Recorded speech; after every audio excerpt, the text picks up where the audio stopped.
Hello friends नै जों फैलायबाय आरोना लोखि फुजायाव दिनैबो खनसे दिनै लास्ट नालाय फैथारबाय जोङो दिनै माने सोरबा सोरबा फैयो माथो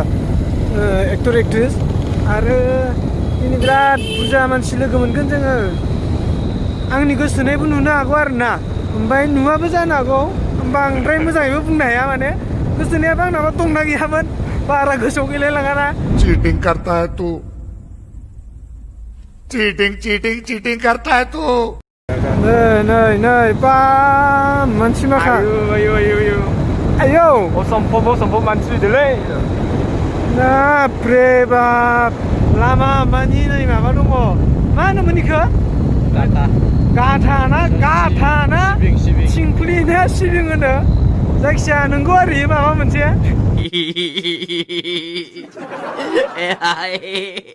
Ella va bien. Gilio.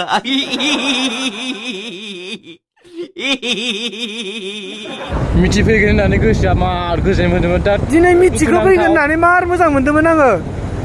आब' मिथिनो थाखाय दख'ना बायखानो सानदोंमोन ओमफ्राय दा फैला जागारबायना आं गिबरांदोंमोन आरोना आब' मिथिनो दख'ना फालि इदि ओमफ्राय फैला होननानै मिथिबाय नालाय लाबासै बायासै दखाननिफ्राय गिदिंना फैफिनदो मुनि बाब्रे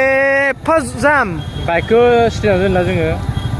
बाइकखौ एसे सिगाङाव दोनहैनांसिगोन थाबैना थांनांगोन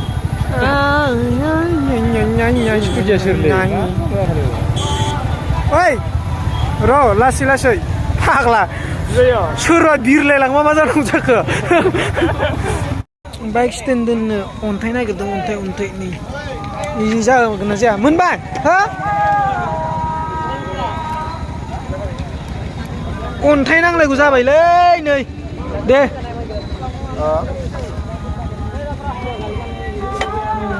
सोर लागायगैखौलाय बिराद मोजां ना बिराजान कमेलदा फाग्ला जायगाखौनो मोनाबाला ना जायगा फुजा दिनथ' जेबो जायगा मोनखाया मार फाग्लाया सोरनिबा गारियाव हासुलाना फैबाय कैसे लोग रहते हैं यार यहाँ पर फाग्ला मानसिलै थारमाने जों गोजा होआ आरोना नायलाय हारसिं जाबाय दं आं जिरायला नों जाहोखाया होनबा जोंखौ नायलाय हारसिं मालाबानो जाबाय दं 10 थाखानि ना र' 10 थाखायाव मा मोनो 10 थाखानि नै साहा फाग्लाजों साहा लोंगोन नामा लोंबा जों जुमायसो लोंगोन र' आंनाव बेसे दं नायनि आं बेखौ सानलाय बेसे दं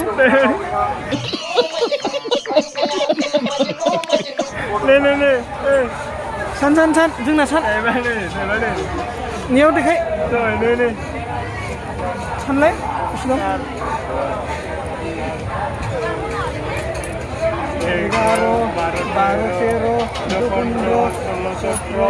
11 थाइनै माबा जों बिनिफ्राय लोंलायामोन ना साहा मोनलोंथारगौमोन जों साहा लोंखाया आरो ना प्यारी समझ गई साहा लोंखाया दासो नुखाय गावहा जाखांनानै लाजिदों इयो बिसिनायखाय जाला अ दैसो सिरिट नङा हर 10 थाखायाव दाहाय जोंहा माबा जानांगौ चक्लेट नै माबा जाग्रा दंबावो आरो नैयाव नै सोरबा दं जाग्राया बा राइस दं Ella va bien. Gilio.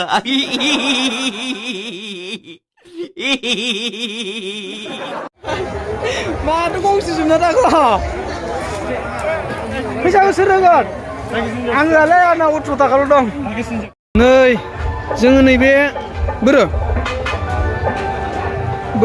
नै चिकेन पुलावा 2 पिसआ 180निया जों सानैजों जादोंमोन नै बिथांजों आंजों ओमफ्राय सानैजों माने मोनसेल' बिहरखादों आरोना ओमफ्राय इ मोननै दंखायो नालाय मोनसे मोनसे जाबाय जोङो राननानै जाबाय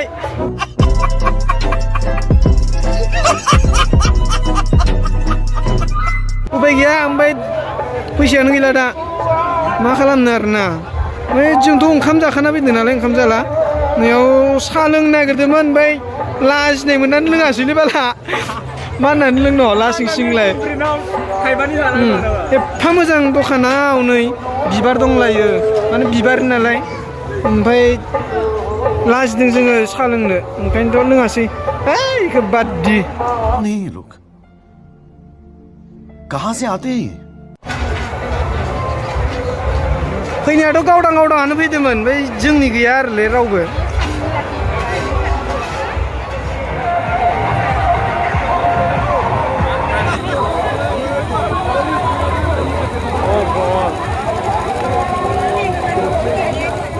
दासो लोगो मोनजोबदों लोगोफोरखौ नै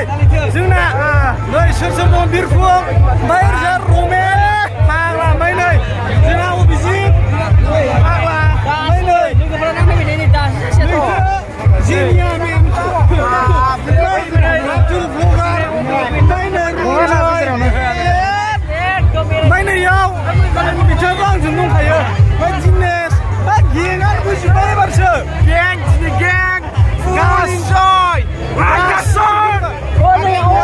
गासिगोन गासैनो नै लाबावसो दंबावो गोसथोनाय गैया आरो थेवबाबो लाबाव दंबाबो आयौ माबिलाय आयौ नैयाव भिडिअ माबा भिडिअ नायनायाव केमेरा लाहांदोंमोन फट' ओमफ्राय लोगोफोरानो बांद्राय जोंना नुजोबा नै लोगोफोरानो बिराद बुरजाखा नैयो सब लोगोफोर गोजा नै बेखौथ' मा बुंनो बे लाबाव लाहांदोंमोन आरोना फट' नुजोबानो फाग्लासो एफा बुरजा फैयो खावसे फैयाबाबो जायोना आं फैयामोन बेथ' लोमजानानैनो फैलायबावदो फाग्लालि फैयामोन आं सनगोन लोमजानायफोरा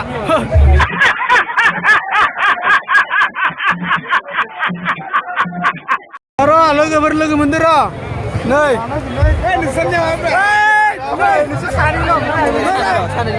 मा सोर फैदों अ नै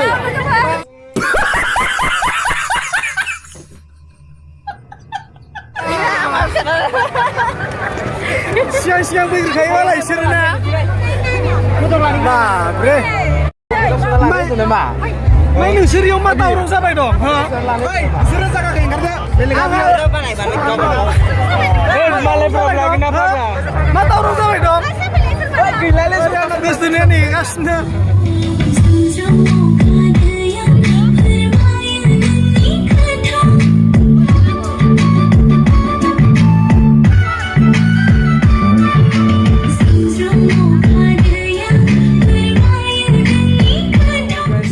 दा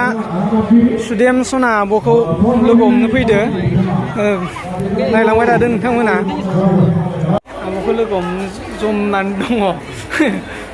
जाखो मा बुंनो आरोना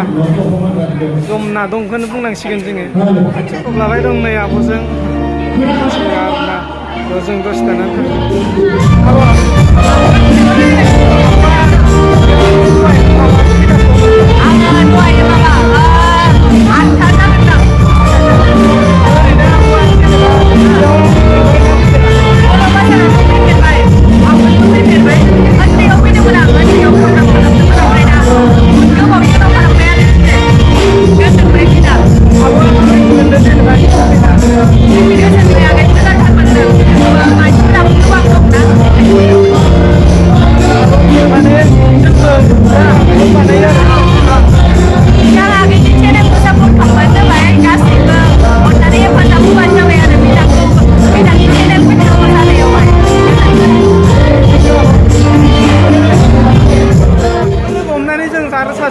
बिराद मोजां कमेडियान लोगो मोनलायबाय माबोरै दं नोंथांमोना नै बे फंबायमोना फैनायखाय नै बे फुजायाव जोंनि बर' बाजारावनो आरो जोंनि फुजा बेयाव फैदों माने लोगो मोनबाय जोबोद मोजां मोनदों लोगो मोननानै फंबायमोनखौ बरिया माने इन्जय खालामबाय गोजोननाय थाबाय आदानिसिम बरिया उनाव लोगो मोनबावगोन दे फार्स्ट लोगो माने भिडिअआव माने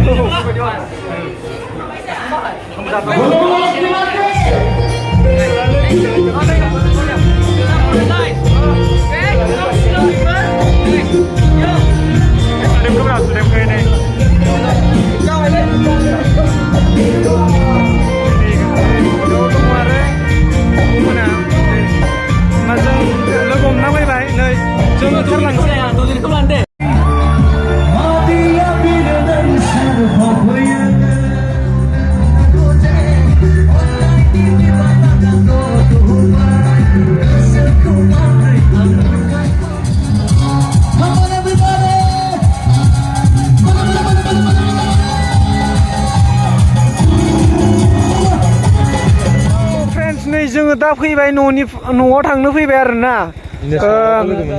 जोङो फुजानिफ्राय फैबाय नै बिसोरखौ जोङो लाइट सुना होनांबाय तो लाइक मारो और अगर तुम लोग नए हो तो सब्सक्राइब करो वो जो लाल वाला बटन है उस पर फूट फेंक के मारो या फिर मोमबत्ती मुझे नहीं पता बस क्लिक हो जाना चाहिए अब मैं भी जा रहा हूं मुझे पैसों के पीछे भागना है बाय